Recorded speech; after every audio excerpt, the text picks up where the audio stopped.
Hey guys, so we're back with the second episode. I'm Daniel Metzer. I'm here with Milo Schindler. We're going to be talking about Jayson Tatum. We've been wanting to do individual case studies on different players, and Tatum was the first person that we thought of. I want to talk about his mid-range game a little bit because it hasn't ever been a strength of his, even though it's something that he puts a lot of emphasis on. He takes a lot of shots for mid-range, but he's never been efficient at it. And it looks good, but it doesn't always work. And I kind of wanted to look at that.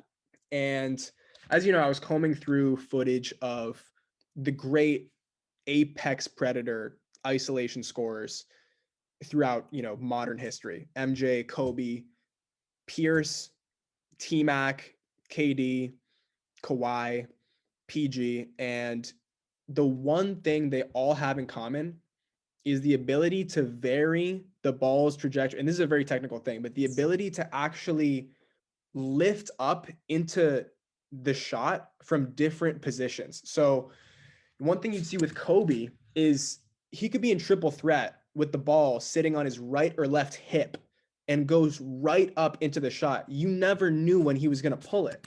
So there's always that fear in the defender's mind that maybe he could pull up at any time. He could just rise up into that shot.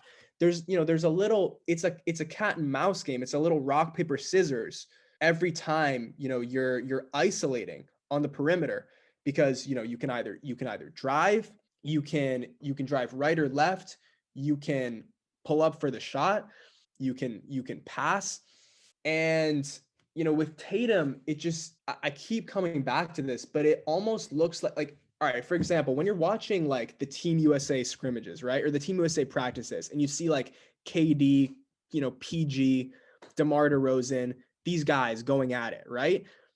And it's super intuitive. It's super like it's reading how the defender's playing you. If the defender gives you a little bit of space, their hand is down, you can pull it. That's the decision matrix that's at work when these guys are isoing. With Tatum, But I will just add, a lot of times, like defenders will knowingly give you that space, and so they'll be sitting right, on a because they jumper. know because they know as soon as you go up for it, they're going to be able to Yeah. contest. They're just going to full So send the contest. so there is a little bit more nuance. Like it's No, just there is. there's There so is. much deception involved. But you were getting at that. I No, didn't mean to cut exactly. So, but that's my entire point. There's that deception and that trickery involved, and you see this when you watch all these great isolation scores, especially in the triple threat, especially going into the post. MJ, when he would back a guy down, if he felt the defender overplaying to his left side, he knew he could get to his right shoulder fadeaway, right? Like that was how, like he was literally feeling how close the defender was to his body to decide whether he wanted to drive into the key, spin baseline, fake the baseline spin, turn and fade over his left shoulder, turn and fade to his right shoulder. And with Tatum, it's almost like he mirrors those same techniques pretty effectively. Like the footwork is almost identical, but the way that he applies them is not thoughtful. It's almost like he goes into a pre-scripted dance without choosing which dance he's going to go into based on how the defender's playing him. And I think that is the reason why his isolation offense is not as efficient as it should be based on the eye test. And Yeah. again, going back to the ball trajectory thing, when Tatum goes up for a shot, it's always from the same shooting pocket. It's always from, like right above his groin or his groin in the middle. And when a defender sees him go into that step back, gather the ball, or even if he's in triple threat, right? And the defender sees that he's the ball is at that midsection of his body in his groin.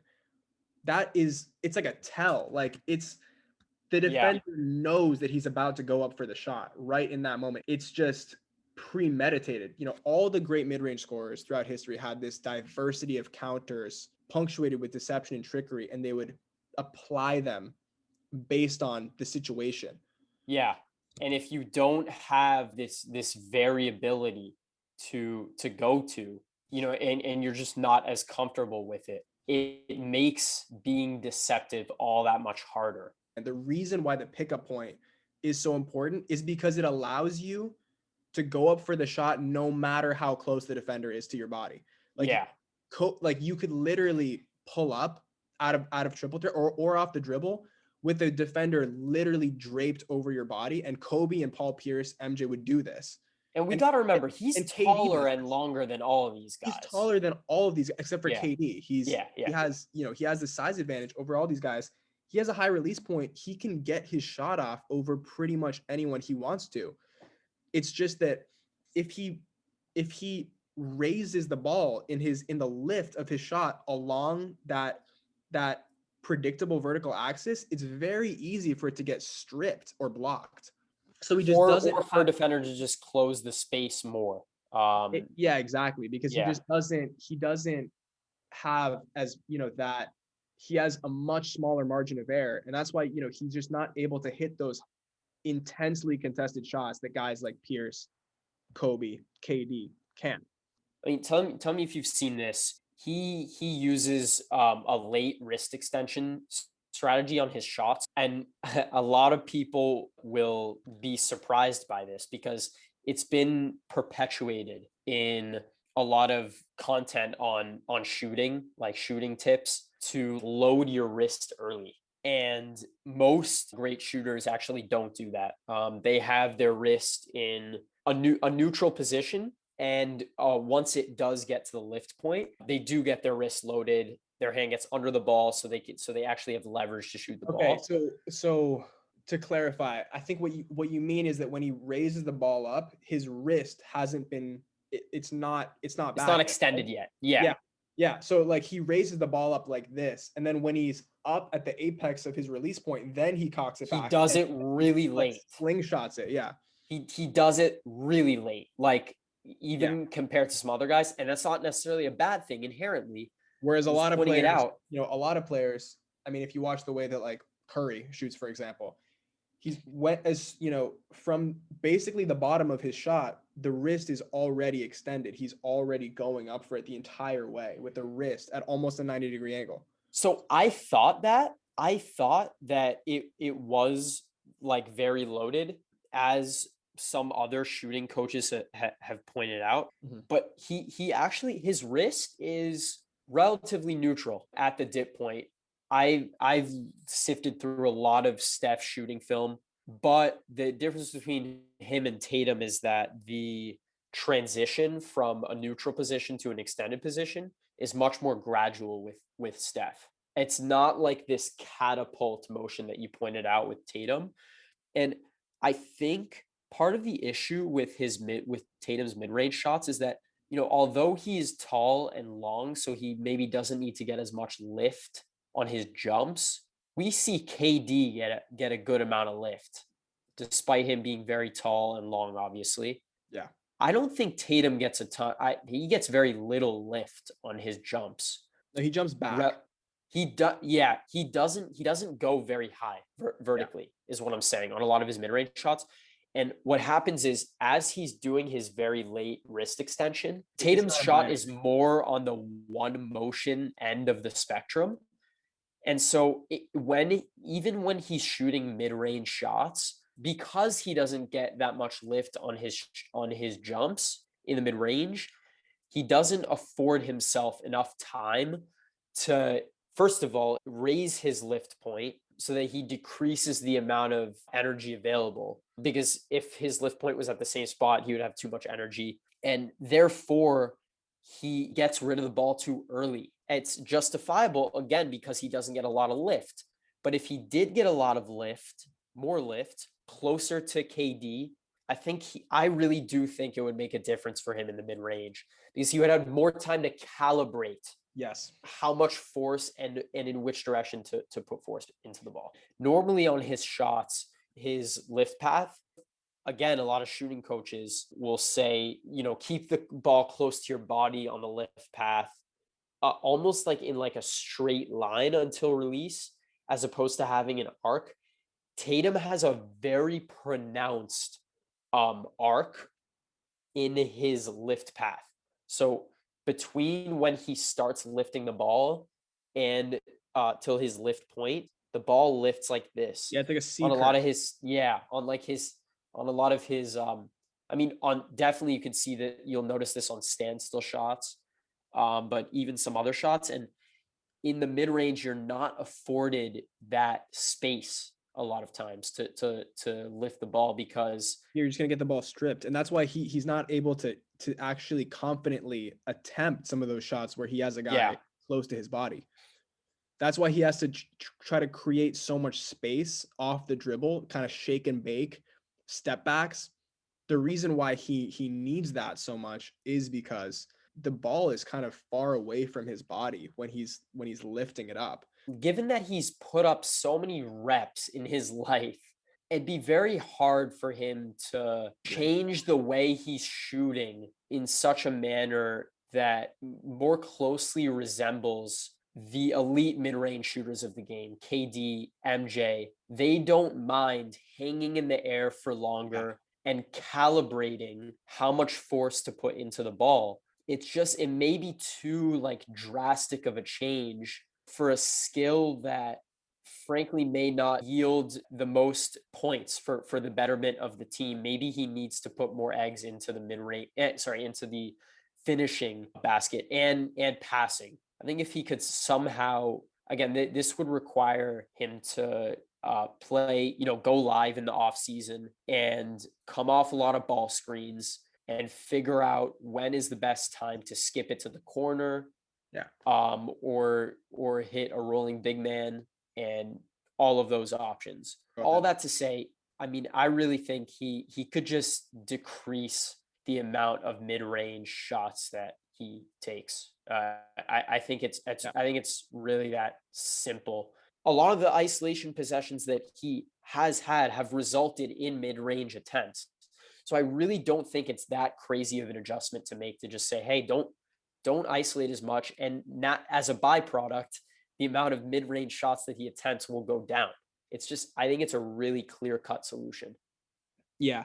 It's almost bizarre to talk about to like critique a player's shooting form, who's historically a very good, an elite shooter.